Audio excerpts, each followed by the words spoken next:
ಇನ್ನು ಸಂಪುಟ ಪುನರ್ರಚನೆಯ ಮೇಲೆ ಪವರ್ ಶೇರಿಂಗ್ ಭವಿಷ್ಯ ಕೂಡ ಇದೆ ಅಂತ ಹೇಳಿ ತುಮಕೂರಲ್ಲಿ ಮಾಜಿ ಸಚಿವರಾಗಿರುವಂತಹ ಕೆಎನ್ ರಾಜಣ್ಣ ಸ್ಫೋಟಕ ಹೇಳಿಕೆಯನ್ನ ಕೊಟ್ಟಿದ್ದಾರೆ. ನೋಡಿ, ರಾಜಕೀಯದಲ್ಲಿ ಒಂದೊಂದು ಬೆಳವಣಿಗೆ ಸಾಕಷ್ಟು ರೀತಿಯ ಆಯಾಮಗಳಲ್ಲಿ ಚರ್ಚೆ ಆಗುತ್ತೆ.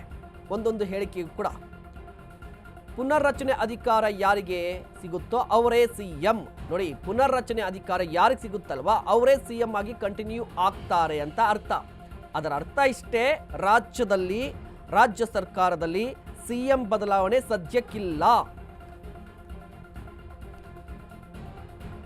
ತುಮಕೂರಲ್ಲಿ ಮಾಜಿ ಸಚಿವರಾಗಿರುವಂತಹ ಕೆಎನ್ ರಾಜಣ್ಣ ಸ್ಫೋಟಕ ಹೇಳಿಕೆಯನ್ನ ಕೊಟ್ಟಿದ್ದಾರೆ. ಸಿದ್ದರಾಮಯ್ಯನವರಿಗೆ ಹೈಕಮಾಂಡ್ ಪುನರ್ರಚನೆ ಅಧಿಕಾರ ಕೊಟ್ರೆ ಸಿದ್ದರಾಮಯ್ಯನವರ 5 ವರ್ಷ ಸಿಎಂ ಆಗಿ ಇರಲಿದ್ದಾರೆ.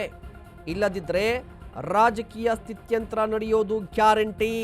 ನೋಡಿ, ಒಂದು ಕಡೆ ಸಿದ್ದರಾಮಯ್ಯನವರೇ 5 ವರ್ಷ ಇರ್ತಾರೆ ಅಂತ ಹೇಳ್ತಾ ಅವಕಾಶ ಸಿಕ್ಕಿಲ್ಲ ಅಥವಾ ಸಿದ್ದರಾಮಯ್ಯನವರನ್ನ ಸಿಎಂ ಸ್ಥಾನದಿಂದ ಕೆಳಗಿಳಿಸಿದ್ರೆ ರಾಜಕೀಯ ಸ್ಥಿತ್ಯಂತರ ಆಗೋದು ಗ್ಯಾರಂಟಿ ಅನ್ನುವ ಮೂಲಕ ಎಚ್ಚರಿಕೆಯನ್ನು ಕೂಡ ಕೊಟ್ಟಿದ್ದಾರೆ ಕೆಎನ್ ರಾಜಣ್ಣ.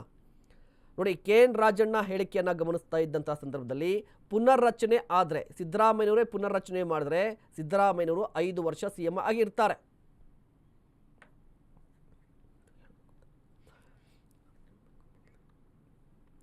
ಒಂದು ಕಡೆ ನವೆಂಬರ್ ಕ್ರಾಂತಿ, ಮತ್ತೊಂದು ಕಡೆ ಸಚಿವ ಸ್ಥಾನಕ್ಕೆ ಸಂಬಂಧಪಟ್ಟಂತೆ ಪೈಪೋಟಿ.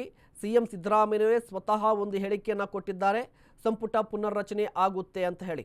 ನೋಡಿ, ಸಂಪುಟ ಪುನರ್ರಚನೆ ಏನಾದರೂ ಸಿದ್ದರಾಮಯ್ಯನವರೇ ಮಾಡಿದ್ರೆ ಮುಂದಿನ 2.5 ವರ್ಷ ಅವರೇ ಸಿಎಂ ಆಗಿರ್ತಾರೆ. ಇಲ್ಲ, ಸಂಪುಟ ಪುನರ್ರಚನೆ ಸಿದ್ದರಾಮಯ್ಯನವರು ಮಾಡದೇ ಇದ್ದರೆ ಹೊಸ ಸಿಎಂ ಬರಬೇಕಾಗುತ್ತೆ. ಆ ಸಂದರ್ಭದಲ್ಲಿ ಡಿ.ಕೆ. ಶಿವಕುಮಾರ್ ಅವರು ಅಧಿಕಾರವನ್ನು ಹಿಡಿಬೇಕಾಗುತ್ತೆ. ಆ ಸಂದರ್ಭ ಸದ್ಯಕ್ಕೆ ಕಾಣಿಸ್ತಾ ಇಲ್ಲ. ಸೊ ಕೆಎನ್ ರಾಜಣ್ಣ ಅಂದಾಜು ಮಾಡಿದಾಗಲೇ ಅವರು ವಿಶ್ಲೇಷಣೆ ಮಾಡಿದ ರೀತಿಯಲ್ಲೇ ಸಿದ್ದರಾಮಯ್ಯನವರೇ ಸಂಪುಟ ಪುನರ್ರಚನೆ ಮಾಡಿದ್ರೆ 2.5 ವರ್ಷ ಅವರು ಕೂಡ ಸಿಎಂ ಆಗಿ ಕಂಟಿನ್ಯೂ ಆಗ್ತಾರೆ.